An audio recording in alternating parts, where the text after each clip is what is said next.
These conspiracy theories are going viral on TikTok right now. TikTok is also the perfect breeding ground for so many different conspiracy theories, and you guys always tag me in them, and I love it. Honestly, there are so many good theories out there on TikTok, so without further ado, let's get into them. All right, the first TikTok comes from a girl named Shelley Miscavige, and if that last name sounds familiar to you, yes, she is the niece of the leader of Scientology, David Miscavige, and his missing wife, Shelley Miscavige. My name is Shelley Miscavige, and my uncle is the leader of Scientology.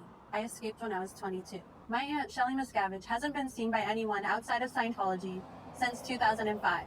Leah Remini last saw her that year, and then reported her missing in 2016. Since then, Where is Shelley has exploded, bringing international attention to Scientology's abuses. Most people see my Aunt Shelley as a trapped, powerless victim.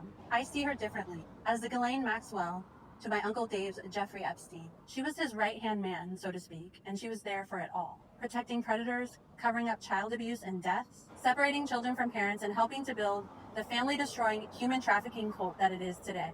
It was my Aunt Shelley who forbade and prevented me from communicating with my parents as a child.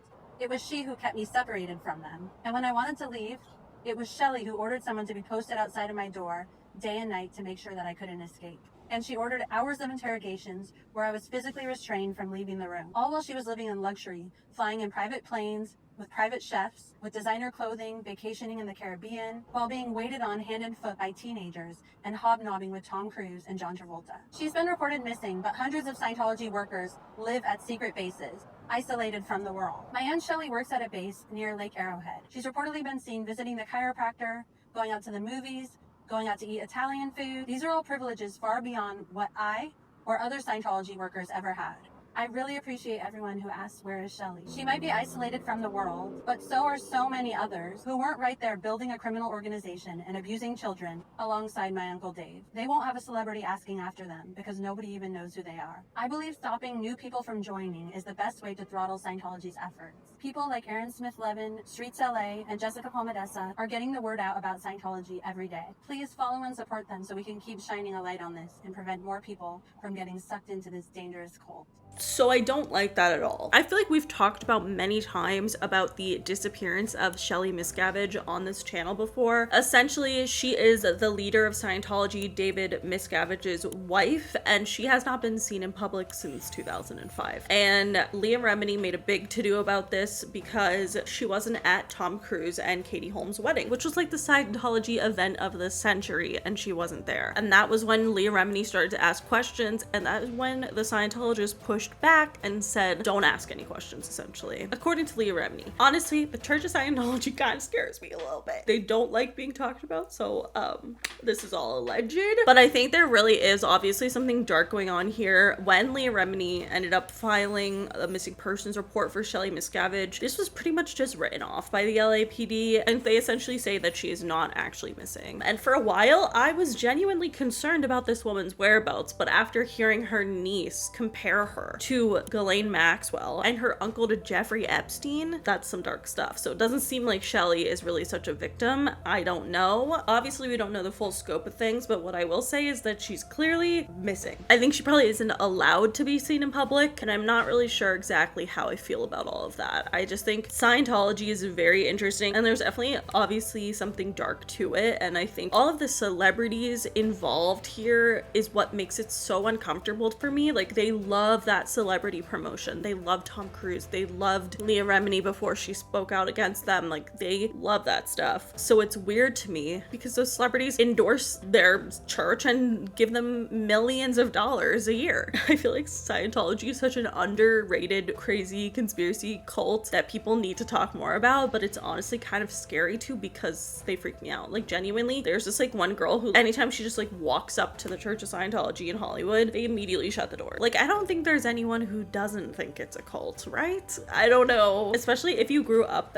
as a Scientologist and you like escaped the church, please let us know your perspective, because I think a lot of people would find that to be very interesting. But either way, I think I honestly could do a whole video about Scientology, but I'm kind of scared.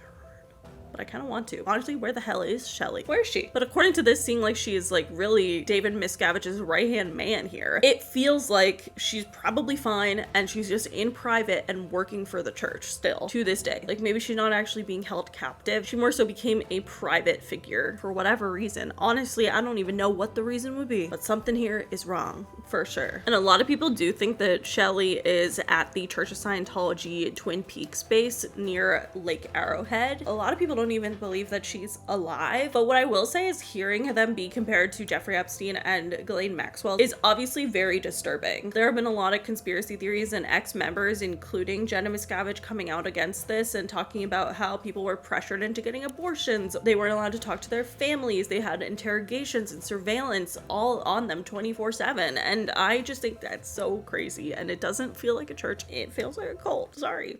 But if you're the church, I'm not. I'm sorry. You do what you do. I can't stop you, I guess. But maybe someone should. All right, the next theory I want to talk about has to do with unsolved cases and Area 51. I saw this on TikTok and I thought it was a really great theory. That basically Area 51 is not the place for aliens necessarily, but it's actually a human lab. I agree with at least the part that aliens are not involved here at Area 51. I've always said this. I think even if they were at one point this like part of this military base, they definitely would have moved it after all the speculation. But there's a conspiracy theory that Area 51 doesn't actually have aliens, but the government does experiments on people there. And that's why so many missing people's cases sometimes go unsolved, because they are not dead or really gone. They were just taken by the government and doing these experiments on them in Area 51. And if we want to talk about how realistic this could be, like, does the government really want to conduct experiments on humans, on civilians? The answer is yes, and we've already done it. We've done it with MK Ultra in the 1950s to the 1970s. The CIA funded mind control / drug experiments using LSD and other substances, often without consent, by the way. And we want to see if sleep deprivation and sensory deprivation could cause the human mind to be manipulated in a certain way. This has happened. That genuinely was real, and that was happening for years undercover. And so a lot of people wonder if there is something similar like that going on at Area 51. And I think it's a really interesting conspiracy theory. Like I said, I've never really believed Area 51 is still or ever was a place for the government to hide information about aliens. I think that's kind of just a cover-up at this point. Like, it's obviously some sort of military base, like either nuclear testing or some sort of human experiments going on here could make a lot of sense. And that also could explain why there are a lot of people who go missing around Area 51 and why it's so guarded. But I want to hear your guys' thoughts on this. Do you think it could be true? All right, the next theory that is going absolutely crazy on TikTok right now is the theory that Trump's either dead or his health is worse than what the government is leading on. So there have been an insane amount of rumors about Donald Trump's health over the past week and a half. Basically, he had not been seen for several days in public and he hadn't been golfing. And then when he was golfing, a lot of people talked about how like the pictures were photoshopped. I don't know, but either way, there is a pretty interesting point about this, and it has to do with pizza. So here's a no-brainer. Anytime that there's a war, catastrophe, or military operation in the United States, people who work at the Pentagon have to work longer hours. Like, duh, the poop just hit the fan and you work at the Pentagon, so you're gonna have to stay late. But here's a question, what do all those employees have in common? That's right, hungry bellies. Hungry bellies for what? Pizza specifically. Every single time that there's a war, catastrophe, or military operation, pizza sales around the Pentagon go up by 300+%. Even more specifically, those pizza sales go up between 9 o'clock at night and 1 in the morning. There's only 2 places around the Pentagon that are willing to work those types of hours, and it's the Pentagon themselves and pizzerias. So am I really sitting here telling you that the #1 indicator in the United States that the poop is hitting the fan is pizza sales around the Pentagon?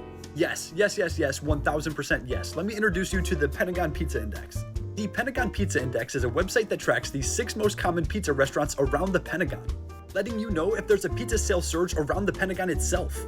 Maybe you're wondering, what have the pizza sales been like lately?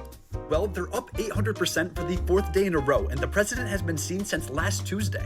So at this point, Trump has been seen and he has talked and he was like, no guys, I'm fine. But like, obviously, do we believe him? I don't know. A lot of people think that he had a stroke of some sorts or like a near death kind of scare or health crisis. Obviously, he's been seen around lately with huge bruises on his hands. Some people say it is normal for people of old age. I wouldn't say it's normal for healthy people of old age, because I've been around plenty of old people and I've never seen any bruising like that. But I have seen it in sick old people. So I don't know. And then obviously his ankles being swollen, it could be a lot of different things, but a lot of people think that the government is lying about his health and that he's way worse off than we even think. I don't know what I think here. I think that it definitely could be a possibility because the US has done that before with FDR when he literally was in a wheelchair and no one knew about it for years. So it's not the first time that this has happened, and it probably won't be the last time if we keep voting in these old fucks. Like, can we please actually just put a cap on it? Like, let's put an age cap.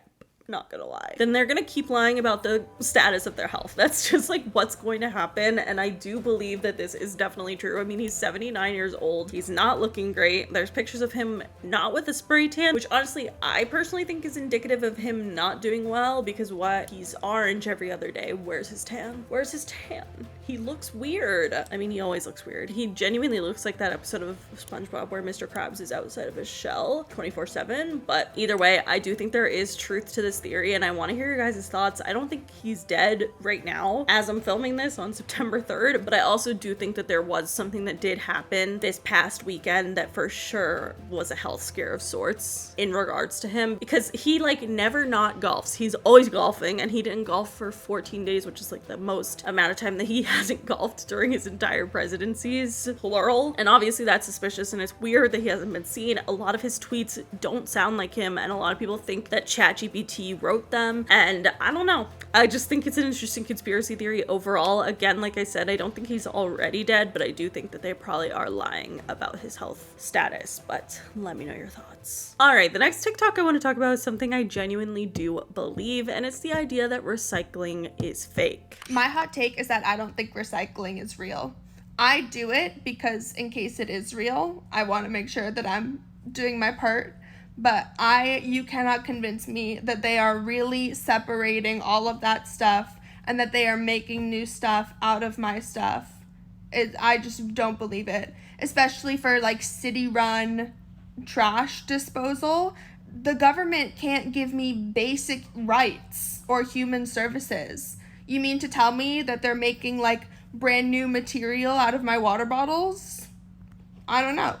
I agree with this full-heartedly, and I've been saying this my whole life, that I never believed in recycling. Like, not in the sense of like, oh, I won't do it, but in the sense of I don't think that it's doing anything because there's just no way in hell that people spend the time actually picking apart each thing and seeing if they can recycle it or not. I'm sorry. I think it's a facade. And I think it's there to like make us feel like we have some control over the deterioration of our planet. But I want to hear your guys' thoughts on this because I genuinely have always believed that recycling is not all that it says it is. At least that. Not saying it's like not real at all, but it's definitely not what they make it out to be. Sorry. I don't believe it. All right, the next TikTok I want to talk about has to do with the idea of NPC neighbors. So this guy made a TikTok pointing out something very interesting that a lot of other people have experienced. Hey, this is a real ass question. Have y'all ever seen y'all's neighbors bring home groceries? Because I feel like when I bring my stuff home, I'm thinking about it. I ain't never seen none of my neighbors bring home food. How y'all surviving? So this has been such a long-running conspiracy theory that basically the reason that we don't see our neighbors bringing home groceries is because the life is a simulation and the neighbors are just NPCs. I swear to you, once you become aware of this theory, you will become so aware of the fact that you never see your neighbors bringing groceries ever. Like, I've been aware of this theory for years now and I still have not seen any neighbor bringing groceries, and it's made me feel a little crazy. I can't lie. I don't like to believe that life is a simulation, but at the same time, kind of makes sense. It kind of adds up. The thing about this that genuinely freaks me out as well is since moving into an apartment, because I lived in a house growing up, so I feel like not seeing your neighbors bringing groceries when you're living in like a neighborhood in a house is not that dramatic because like you're obviously not parking in the same place.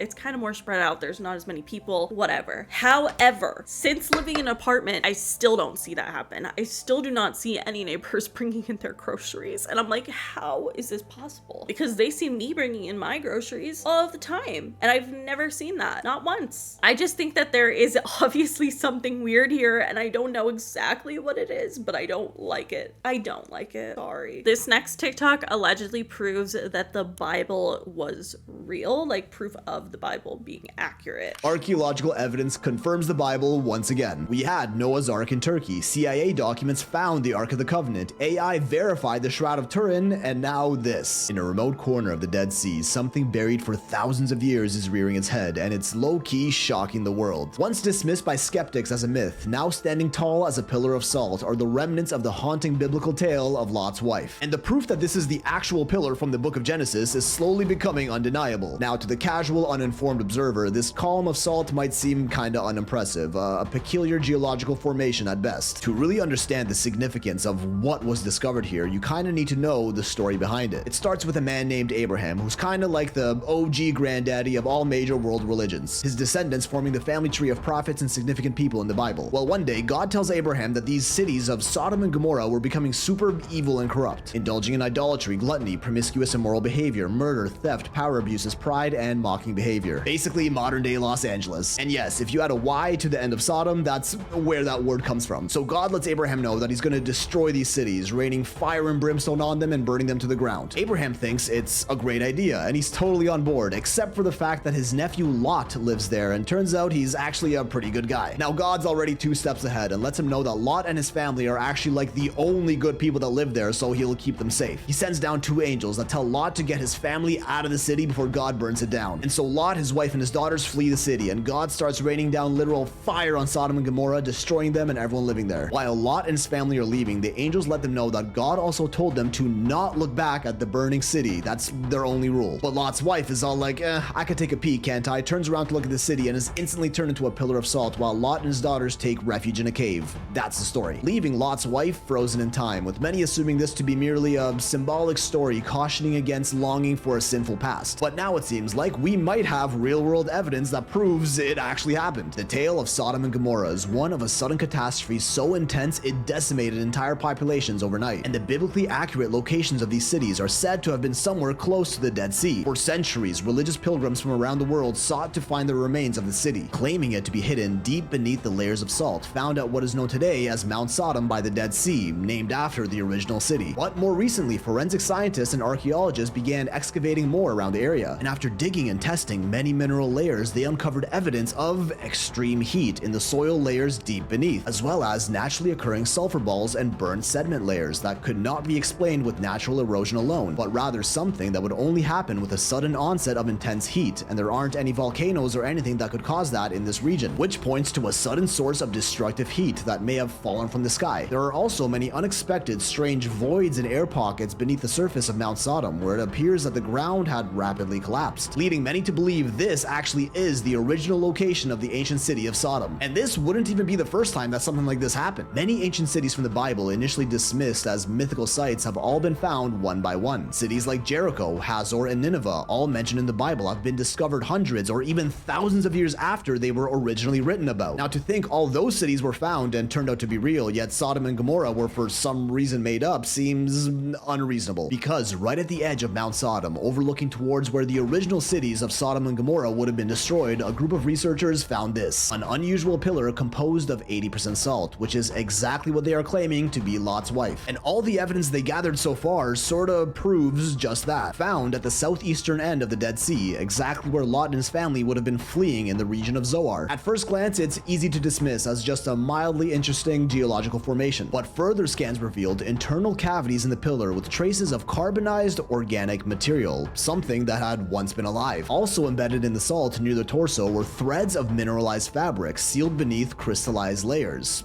Close. Radiocarbon dating of nearby sediment placed the surrounding ash layer at roughly 3,700 years old, exactly the time window scholars associate with the destruction of Sodom. The lab from Jerusalem also confirmed that within the salt pillar were traces of fossilized collagen, a protein only found in organic tissue, which was also verified by multiple other independent labs. And the only way anything like that could have been preserved in a shape like this is through an event that involved extreme heat and a flash explosion, all evidence that highly supports this claim. Naturally, there's a lot of skepticism around this, with geologists claiming that salt formations like these are actually quite common, despite there being none other of this nature in the region. Also noting that it's about 20 meters high, much too tall for a woman, and for all we know, Lot's wife wasn't a giant. But then again, the story does say she was turned into a pillar of salt, not a statue of salt. It could very well be the case that the formed pillar was much taller than her encased in it, with the researchers behind this find even quoted as saying, "We found something that matches the story more closely than we thought was possible." A skeptic mineralogist from Oxford University admitted that whether this actually is Lot's wife or not, it is something the geological world has never documented before. Yet there actually are historic records of this beyond just the Bible as well. Josephus, a 1st century historian, recorded in his work The Antiquities of the Jews that he had seen Lot's wife with his own eyes, writing, "But Lot's wife, continually turning back to view the city as she went from it, was changed into a pillar of salt,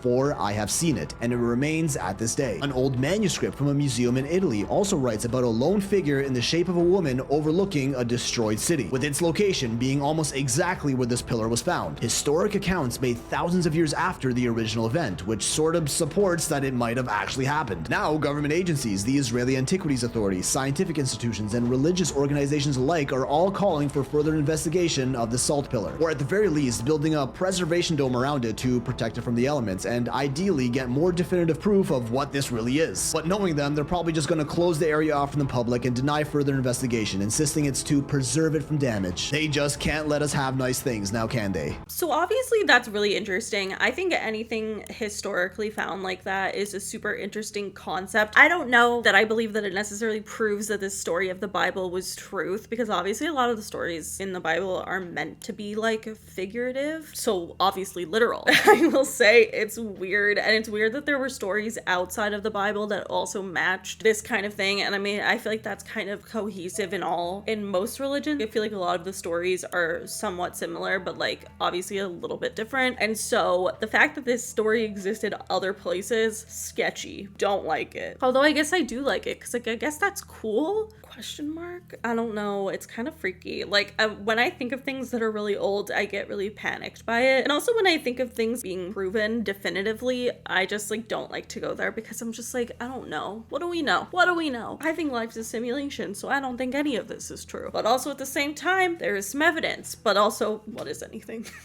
You know, I want to hear your guys' thoughts on this, because I found it to be really interesting, and I don't know, I'm not like a religious person, so that's like the kind of part that's weird to me, but I need to hear your guys' thoughts because I think it's interesting nonetheless. All right, the next TikTok I want to talk about is the idea that Mattress Firm is a money laundering scam. This has been such a popular conspiracy theory for such a long time, and I have to say I 100% agree with it. Why are there so many damn mattress firms? What is up with that? Why are mattress firms open till 10 p.m. Who needs a mattress that late? Well, I guess everyone, but you know what I mean. There's just a bunch of dense clusters of these different mattress firms, and some of them are empty showrooms, some of them just have long, weird hours, and this has been a conspiracy theory, has been fueled by the media for a very long time, and I will say I believe it. I do think that there is something weird with the amount of mattress firms that there are. I don't know if they're money laundering for real or if something else is going on. I'm not sure. I've heard theories that like Mattress Firm would just go and buy that out, so then they would continue to get more sales. I don't know.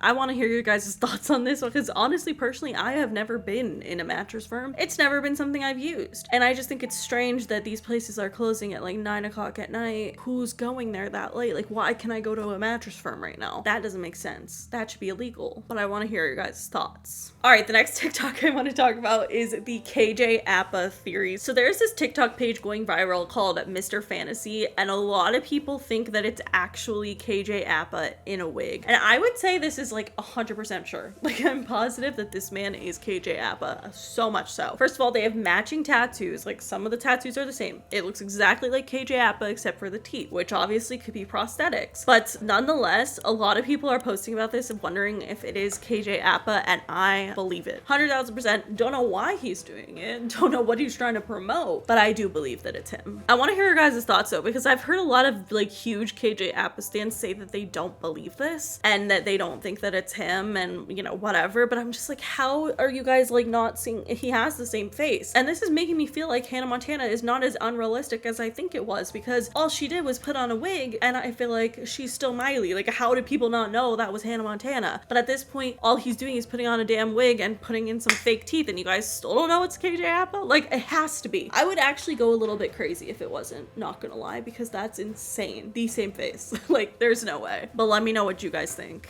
All right, the next theory I want to talk about is about the Rothschild family and how if you research them, they make you kind of disappear. They research you. I don't know. It's scary. All alleged. I'm scared of them, so I'm just saying, okay? A woman going viral right now because she said that the other night she was talking to chat and she mentioned something about the Rothschilds and that she had ill intent toward them, and then the next day she was walking her dog and a man came fully running at her and whispered Rothschilds once he reached her, and then he disappeared into like another unmarked van on the street or something. I don't know, but she swears it really happened. I couldn't find the video, but I will keep searching and I'll add it to the comments if I find it. Anyway, I searched my email to see if I had any stories about the Rothschilds. Like, I was like, I doubt it, but I did have one, and this story is eerily similar, and it came from this woman who said a couple years ago she got curious because the Rothschilds are one of the most powerful but secretive families in like world history, and she started researching, and at first all she could find were like a couple documentaries and some news clips, but then the secrets got darker and she didn't really go into it, but this is what I found. It started in the 1700s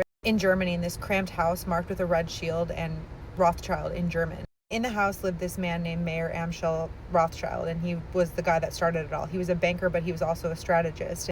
He was like a collector of secrets. He used rare coins and financial favors to influence the wealthiest and royal families at the time. Then he came up with a plan which would shape centuries, and he sent out his 5 sons to different power centers in Europe: Naples, Vienna, Frankfurt, Paris, and London, and they created this like invisible web of power. A bunch of kings and generals fighting amongst each other, and the Rothschilds were moving gold in the shadows, basically deciding who was going to rise and who was going to fall. There's some talk about them using like this coded network, mentioning the House of the Red Shield and network, and some historians even say that they developed secret ways of communication faster than the governments at the time, but I digress. This woman said she started seeing their names and symbols everywhere, on banknotes, on logos and symbols, but she was just curious. That's the only reason she went down this rabbit hole. But then she got the call. She was working at a call center at the time, and she said due to an NDA she can't say the name of the company that she actually worked for. She had been there for like 5 years, and she had taken thousands and thousands of calls, and the day started like any other. There was nothing out of the ordinary, but then she gets there's a ring and a click, and then the name pops up on her screen, and her stomach dropped because it said Rothschild. She said the call went well, and obviously she didn't say anything about her research, but she still thought it was strange because in all of her time working there, she had never gotten somebody with that last name. And then as soon as she starts her research, this happened. It could be a coincidence, but I thought it was so eerily similar to that other woman's story that I was like, I have to put this out there too, just for posterity. I think one thing that's safe to say about them is they've always moved in secrecy, moving gold around and shaping history without ever stepping into the spotlight. Maybe they still are. I think the takeaway from both of these stories is that if you start researching them, don't be surprised if they research you. I don't know, maybe they're just bored and rich, but I have another spook scary story time coming tonight as well. I don't want to know that. Y'all, I'm not researching you. If you're seeing this, I don't want to know. I don't want to live your life, okay? I'm scared. I do think it's weird that there's so much evidence towards this theory, and so many people have had similar circumstances and instances of researching the Rothschilds and then having someone come up to them or something similar, just like whispering in their ear, Rothschild. I would lose my damn marbles. And now I feel like my friends are gonna prank call me and say they're Rothschild. I'm scared. I hate that. Anyway, that is it for today's video. If you guys liked it, please give it a big thumbs up. Let us know in the comments below what you guys think of these TikTok theories, and tag me in any TikTok conspiracy theories that you want me to talk about. But anyway, that is it. Make sure you follow me on Twitter, TikTok, and Instagram, and subscribe for new videos every week, and I'll see you guys later.